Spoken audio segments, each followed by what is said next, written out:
उधम सिंह नगर में वरिष्ठ पुलिस अधीक्षक अजय गणपति के निर्देशन में चल रहे ऑपरेशन साइबर प्रहार के तहत साइबर अपराधियों के खिलाफ व्यापक कार्रवाई की जा रही है। फर्जी सिम कार्ड और म्यूल अकाउंट्स के जरिए ठगी करने वाले नेटवर्क पर निगरानी रखी जा रही है। अभियान में अब तक सैकड़ों संदिग्ध म्यूल अकाउंट्स चिन्हित किए गए हैं और कई खातों को फ्रीज किए जाने की प्रतिक्रिया जारी है। 24 घंटे में 24 मुकदमे दर्ज किए गए हैं और 5 संदिग्धों को हिरासत में लेकर पूछताछ की गई है। साइबर सेल इंटरस्टेट नेटवर्क की भी तकनीकी जांच की जा रही है। चारधाम यात्रा को ध्यान में रखते हुए हेली बुकिंग फ्रॉड, फर्जी वेबसाइट, कॉल सेंटर और पेंशन ठगी पर भी विशेष सतर्कता बरती जा रही है। तो साइबर ठगी के खिलाफ ऑपरेशन साइबर प्रहार लगातार जारी है। 24 घंटे में अभी तक 24 मुकदमे दर्ज किए गए हैं, जबकि इस मामले में 5 संदिग्धों को हिरासत में लिया गया है। फर्जी सिम और म्यूल अकाउंट्स भी इस दौरान पता चले हैं। आपको बता दें कि चारधाम यात्रा को देखते हुए कॉल सेंटर पर भी निगरानी की जा रही है। फर्जी वेबसाइट और पेंशन ठगी पर विशेष सतर्कता बरती जा रही है। तो 24 घंटे में 24 मुकदमे दर्ज किए गए हैं और इस मामले में 5 संदिग्धों को अभी तक हिरासत में लिया जा चुका है। आपको बता दें कि चारधाम यात्रा को देखते हुए कॉल सेंटर पर भी निगरानी की जा रही है। फर्जी वेबसाइट और पेंशन ठगी पर विशेष सतर्कता इस अभियान के तहत देखने को मिल रही है। ऑपरेशन साइबर प्रहार लगातार जारी है और लगातार इन आरोपियों को पुलिस जो है गिरफ्तार कर रही है और उन पर निगरानी रख रही है। माननीय मुख्यमंत्री महोदय के निर्देशन में अपराध मुक्त समाज की दिशा में जनपद उधम सिंह नगर पुलिस द्वारा लगातार कार्रवाई की जा रही है। इसी के क्रम में मुख्यालय द्वारा जो चलाया जा रहा अभियान है ऑपरेशन प्रहार, इसी ऑपरेशन में जनपद उधम सिंह नगर पुलिस द्वारा सैकड़ों ऐसे म्यूल अकाउंट्स जिसका उपयोग साइबर फ्रॉडस्टर्स द्वारा फ्रॉड की धनराशि का यूज करने हेतु किया जा रहा था, ऐसे सैकड़ों अकाउंट्स को जनपद उधम सिंह नगर पुलिस द्वारा आइडेंटिफाई किया जा चुका है, जिसमें 24 ऐसे अकाउंट होल्डर्स के खिलाफ आज 24 मुकदमे अलग अलग थानों में दर्ज किए जा चुके हैं। 5 संदिग्धों को हिरासत में लेकर पूछताछ की जा चुकी है। माननीय मुख्यमंत्री मसूरी में रेहड़ी पटरी कमजोर वर्ग कल्याण समिति के बैनर तले आज शहीद भगत सिंह चौक से गांधी चौक तक मसाल जुलूस निकालकर नगर पालिका के खिलाफ विरोध प्रदर्शन किया गया। ये प्रदर्शन उन पटरी व्यापारियों द्वारा किया गया जिन्होंने पिछले 9 महीने पहले माल रोड से हटाए जाने के बाद अपनी आजीविका खो दी थी। इस मौके पर दर्जनों महिलाएं और पुरुष शामिल हुए और भारी पुलिस व्यवस्था के बीच जुलूस निकाला गया। पटरी व्यापारी संजय टमटा और रामकिशन राही ने बताया कि नगर पालिका द्वारा वार्ता और बोर्ड बैठकों के बाद भी उन्हें माल रोड पर बैठने की अनुमति नहीं दी जा रही है, जिससे भुखमरी की कगार पर वे आ गए हैं। उन्होंने आंदोलन जारी रखने का ऐलान किया है और कहा कि जब तक न्याय नहीं मिलता है यह आंदोलन इसी तरह जारी रहेगा। तो मसाल जुलूस निकालकर विरोध दर्ज करवाया है इन व्यापारियों ने। माल रोड से हटाए गए पटरी व्यापारियों का ये आंदोलन है। इनका कहना है कि 9 महीने पहले इनको हटा दिया गया था, जिसके बाद से इनकी जो आजीविका का जो स्रोत था वो खत्म हो चुका है और इसके चलते उन्होंने ये आंदोलन किया है, ये प्रदर्शन कर रहे हैं। तो भारी पुलिस व्यवस्था इस बीच की गई थी। मसाल जुलूस निकालकर इन व्यापारियों ने अपना विरोध दर्ज कराया है। आपको बता दें कि माल रोड से ये व्यापारी हटाए गए हैं। देखो, ये मसाल की चिंगारी नहीं, ये आग है। अब ये आग जल्दी बुझेगी नहीं जब तक। देखो, हम पालिका से मांग क्या रहे हैं, पहले ये सोचो, पालिका एसडीएम इतने उतावले हो रहे हैं, हम उनसे मांग क्या रहे हैं? सोचने वाली बात है। अगर वो सोचे मांग क्या रहे हैं, मांग ये रहे हैं कि हमारा वेंडर जोन जो है सड़क के साथ जहां पहले बनाने का प्रस्ताव था वो बन जाए और तब तक हमें बैठने दिया जाए। हम वहाँ परमानेंट बैठने थोड़ी जा रहे हैं। हम उनको यही तो कह रहे हैं भाई कि तुम मतलब हमें वहाँ जब तक आपका वेंडर जोन नहीं बनता तब तक हमें माल रोड पे काम करने दिया है। जिस दिन आपका नियरेस्ट टू माल रोड आपका वेंडर जोन बन गया। अब खबर देहरादून से है, जहां उत्तराखंड कांग्रेस में इन दिनों ऑल इज वेल नजर नहीं आ रहे हैं। बीते दिनों कांग्रेस में हुई ज्वाइनिंग के बाद से प्रदेश की राजनीति में कांग्रेस के भीतर चल रही खींचतान खुलकर अब सामने आने लगी है। तो पूर्व मुख्यमंत्री और कांग्रेस के वरिष्ठ नेता हरीश रावत को लेकर भी नाराजगी की बातें सामने आ रही हैं। वहीं हरीश रावत को लेकर कांग्रेस प्रदेश प्रवक्ता शीशपाल सिंह बिष्ट का कहना है कि हरीश रावत प्रदेश के वरिष्ठ नेता हैं और समय समय पर भाजपा समेत तमाम नेता उनसे राय लेने के लिए आते हैं और कांग्रेस को सत्ता में देखना हरीश रावत का सपना है। कांग्रेस एक परिवार है और सोशल मीडिया के माध्यम से हरीश रावत ने कुछ दिनों का अवकाश चाहने की बात कही है, तो गलत नहीं है। ये बात उनके अनुभव और सुझाव की है, तो पार्टी उसका सदुपयोग करेगी।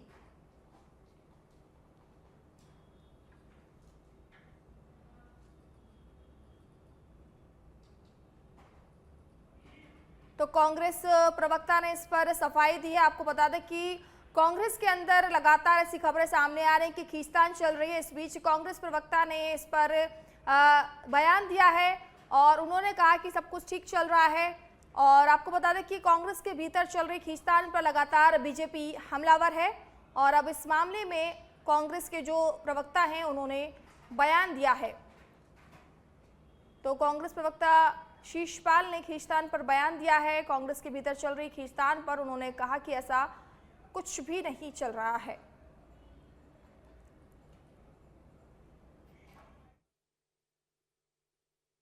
कि आदरणीय हरीश रावत जी इस प्रदेश के सबसे वरिष्ठ नेता हैं और भारतीय जनता पार्टी भी इस बात को मानती है। उनसे सलाह लेने के लिए समय समय पर मुख्यमंत्री, शासन के अधिकारी और मंत्री आते रहते हैं और कांग्रेस पार्टी को इस प्रदेश की सत्ता में देखना उनका सपना है। वो बार बार सोशल मीडिया पे, सार्वजनिक मंचों पे भी इस बात को कहते हैं। और कांग्रेस एक परिवार है और परिवार के अंदर आप देखते हैं कि कभी कभी कुछ विषय ऐसे होते हैं जिसमें ज़रूरी नहीं कि सबकी सहमति हो, लेकिन अपनी जो बात है वो पार्टी में जो है नेता कहते हैं। और हरीश रावत जी ने सोशल मीडिया के माध्यम से सहजता से अपनी बात को रखा है कि 60 वर्षों की उनकी सेवा हो गई है और इस सेवा में 10-15 दिन का उनको अवकाश चाहिए, तो इसमें कोई बुराई नहीं है क्योंकि उनको स्वास्थ्य लाभ करने का पूरा अधिकार है। देहरादून नगर निगम ने इस बार टैक्स वसूली में नया कीर्तिमान स्थापित किया है। पिछले वर्ष की तुलना में 40% अधिक वसूली करते हुए निगम ने 72.34 करोड़ रुपए से अधिक टैक्स जमा किया है। मुख्य नगर अधिकारी नमामि बंसल ने बताया कि इस वृद्धि के पीछे बेहतर मॉनिटरिंग और जागरूकता अभियान है। उन्होंने कहा कि कुछ नीतिगत फैसले बोर्ड मीटिंग के लिए जाएंगे और न्यायालय के दिशा निर्देशों के अनुरूप शासन की ओर से भी निर्णय लिए जाएंगे, जिससे टैक्स वसूली प्रक्रिया और पारदर्शी एवं डिजिटल बन सकेगी। तो टैक्स वसूली में नया कीर्तिमान स्थापित किया है। पिछले वर्ष की तुलना में 40% की अधिक वसूली देखने को मिली है। देहरादून नगर निगम का रिकॉर्ड टैक्स कलेक्शन देखने को मिला है। टैक्स वसूली में नया कीर्तिमान स्थापित किया है। तो आपको बता दें कि पिछले वर्ष की तुलना में 40% अधिक वसूली की गई है। तो देहरादून नगर निगम का कुछ नीतिगत विषय हैं जिनका बोर्ड के माध्यम से कुछ शासन को भी प्रेषित किए गए हैं और कुछ ऐसे भी निर्णय हैं जो बोर्ड मीटिंग में या बोर्ड बैठक के माध्यम से भी सुलझाए जाने हैं। तो उनको यथा आवश्यक जो उसका माध्यम है, उचित माध्यम से उसको टेकअप किया जाएगा। मसूरी में गैस सिलेंडरों की किल्लत और कालाबाजारी को लेकर Mussoorie traders and welfare association ने 9 तारीख को 1 दिवसीय धरना प्रदर्शन करने का ऐलान किया। एसोसिएशन के अध्यक्ष रजत अग्रवाल ने बताया कि लंबे समय से घरेलू और व्यावसायिक गैस की आपूर्ति बाधित है, जबकि केवाईसी के बावजूद उपभोक्ताओं को गैस नहीं मिल पा रही है, जिससे व्यापारियों को भारी परेशानियों का सामना करना पड़ रहा है। उन्होंने कालाबाजारी की शिकायतों पर भी चिंता जताते हुए कहा कि यदि स्थिति में सुधार नहीं हुआ तो मसूरी से देहरादून तक कूच किया जा सकेगा। साथ ही उन्होंने शहर वासियों और व्यापारियों से धरना को सफल बनाने की अपील की, क्योंकि पर्यटन सीजन के मद्देनजर ये समस्या और भी गंभीर हो सकती है। तो गैस किल्लत के खिलाफ जो है प्रदर्शन देखने को मिला।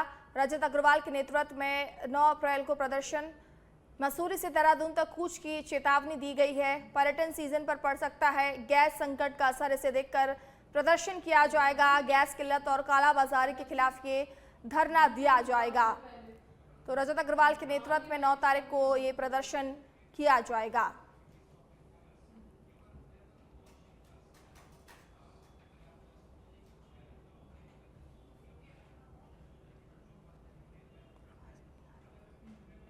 ये जो प्रेस वार्ता है ये मसूरी में इस समय एक ज्वलंत बिंदु पर है, जो बिंदु पूरे विश्व भर में, पूरे राष्ट्र में, पूरे प्रदेश में, हर हमारे शहर मसूरी में भी इस समय बहुत ही सभी को परेशान कर रहे हैं।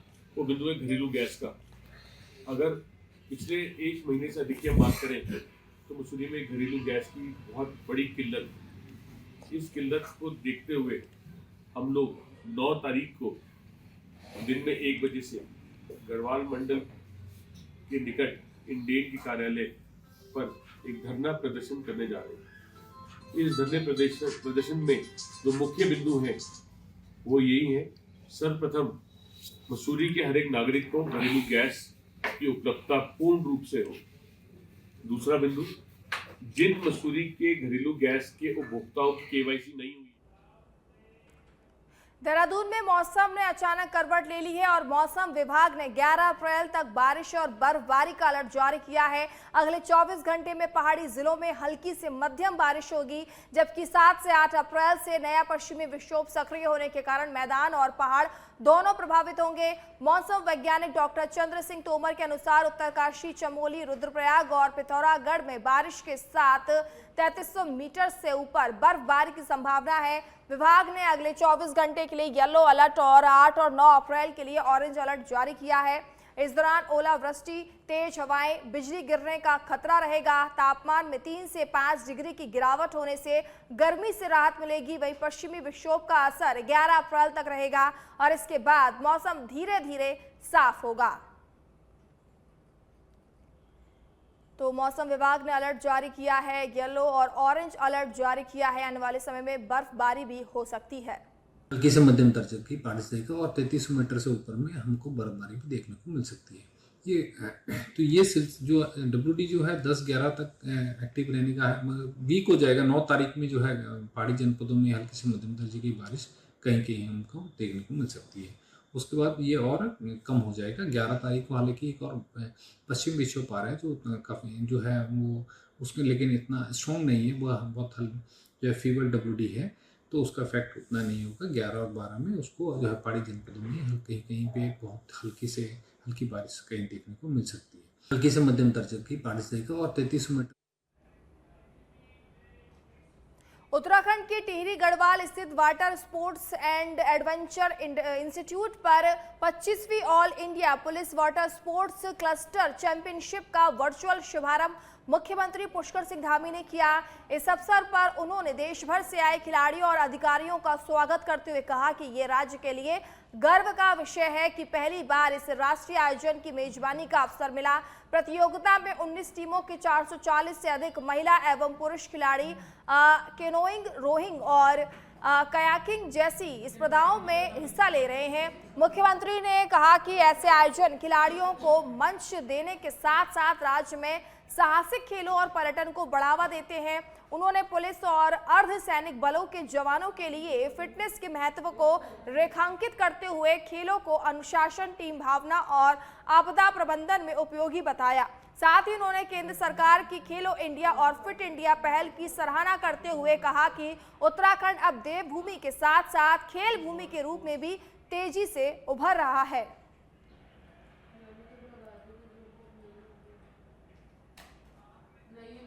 तो उत्तराखंड खेल और पर्यटन का उभरता केंद्र बनता जा रहा है, ऐसा मुख्यमंत्री पुष्कर सिंह धामी ने कहा। सीएम धामी ने वाटर स्पोर्ट्स चैंपियनशिप का वर्चुअली शुभारंभ किया। 25वीं all India police water sports प्रतियोगिता शुरू हुई है, जिसका उद्घाटन किया और 19 टीमों के 440 से अधिक खिलाड़ी इसमें प्रतिभाग कर रहे हैं।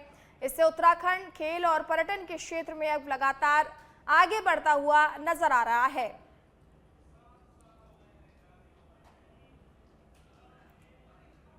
देहरादून में मुख्यमंत्री पुष्कर सिंह धामी ने सचिवालय में कई विधानसभा क्षेत्रों की समीक्षा बैठक ली, जिसमें थराली, कर्णप्रयाग, केदारनाथ, रुद्रप्रयाग और देवप्रयाग विधानसभा शामिल रही, जबकि बद्रीनाथ विधानसभा का नाम बैठक में नहीं था। उत्तराखंड की राजनीति में विकास को लेकर विपक्ष ने सरकार पर पक्षपात का आरोप लगाया। इस पर बीजेपी प्रवक्ता मथुरा दत्त जोशी ने कहा कि राज्य सरकार सबका साथ सबका विकास के सिद्धांत पर काम कर रही है और सभी विधानसभा क्षेत्रों में समान रूप से विकास कार्य कराए जा रहे हैं। उन्होंने बताया कि कांग्रेस विधायकों के क्षेत्रों को भी उतनी ही प्राथमिकता दी जा रही है जितना बीजेपी के क्षेत्रों को, और सभी विधायकों को 10-10 करोड़ रुपए तक के विकास प्रस्ताव तैयार करने का अवसर मिला है।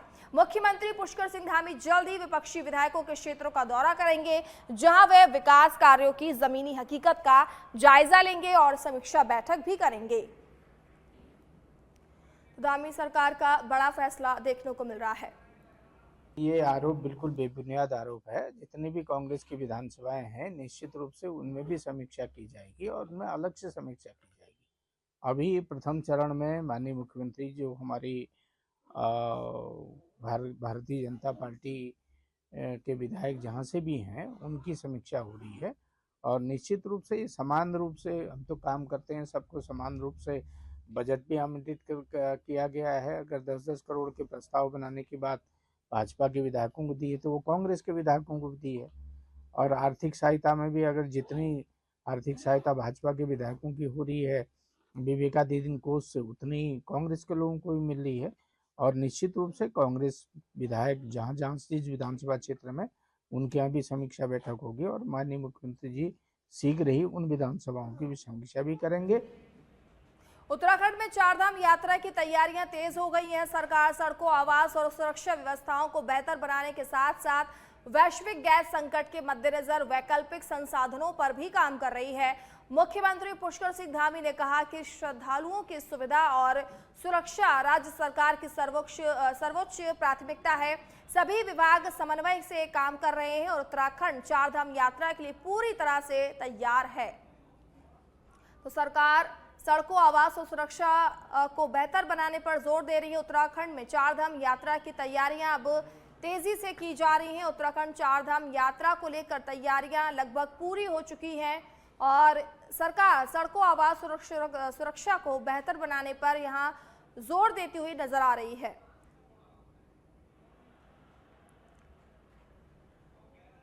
तो उत्तराखंड में चारधाम यात्रा को लेकर सरकार की तैयारी पूरी होती हुई नजर आ रही है।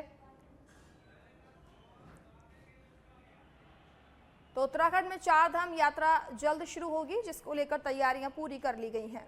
चारधाम यात्रा चल रही है अभी, बस उसकी सारी तैयारियां हमारी प्रारंभ हो गई है और ठीक से हों, सड़कें ठीक बने, आवास ठीक बने, लोगों की जो श्रद्धालु पर्यटक आने वाले हैं उन सब की सुविधा और उनकी सुरक्षा दोनों ही हमारे लिए बहुत महत्वपूर्ण है। उसी को लेकर बैठक की गई है और सभी तैयारियां अच्छी चल रही हैं। चारधाम यात्रा अच्छी होगी और जो बीच बीच में गैस का जो संकट विश्वव्यापी है, उसको लेकर भी हमने तमाम जो वैकल्पिक साधन हो सकते हैं उन साधनों पर हम काम कर रहे हैं। हमारा वन निगम लकड़ी की सप्लाई करेगा, अन्य विभाग जो है जो भी जिस स्तर पर हैं सभी मिलजुल कर करेंगे और चारधाम यात्रा अच्छी होगी। चारधाम यात्रा के लिए पूरी तरह से हमारा राज्य तैयार है। चारधाम यात्रा चल रही है। देहरादून में एसएसपी के निर्देश पर ऑपरेशन प्रहार के तहत संदिग्ध गतिविधियों पर अंकुश लगाने के लिए लगातार सघन चेकिंग अभियान चलाया जा रहा है। इसी क्रम में रात्रि के दौरान एसपी सिटी के नेतृत्व में पुलिस की अलग अलग टीमों ने नगर क्षेत्र में व्यापक जांच अभियान चलाया। अभियान के दौरान विभिन्न क्षेत्राधिकारियों के साथ पुलिस टीमों ने संदिग्ध गतिविधियों में लिप्त व्यक्तियों के ठिकानों पर औचक छापेमारी की। इसके साथ ही नियमों का उल्लंघन करने वाले और निर्धारित समय सीमा के बाद संचालित हो रहे बार रेस्टोरेंट के खिलाफ भी सख्त कार्रवाई की गई है, जिससे शहर में कानून व्यवस्था को मजबूत किया जा सके। तो नियम तोड़ने वालों पर, बार और रेस्टोरेंट पर सख्त एक्शन लेते हुए पुलिस की टीम नजर आ रही है। शहर भर में अलग अलग टीमों द्वारा ये लगातार जांच की जा रही है। देहरादून में ऑपरेशन प्रहार के तहत सघन चेकिंग अभियान चलाया जा रहा है। देर रात को पुलिस को द्वारा ये अभियान चलाया गया। इस दौरान संदिग्ध गतिविधि पाए जाने पर छापेमार कार्रवाई भी की गई है। नियम तोड़ने वाले बार और रेस्टोरेंट पर लगातार सख्त एक्शन पुलिस की टीम के द्वारा लिया जा रहा है।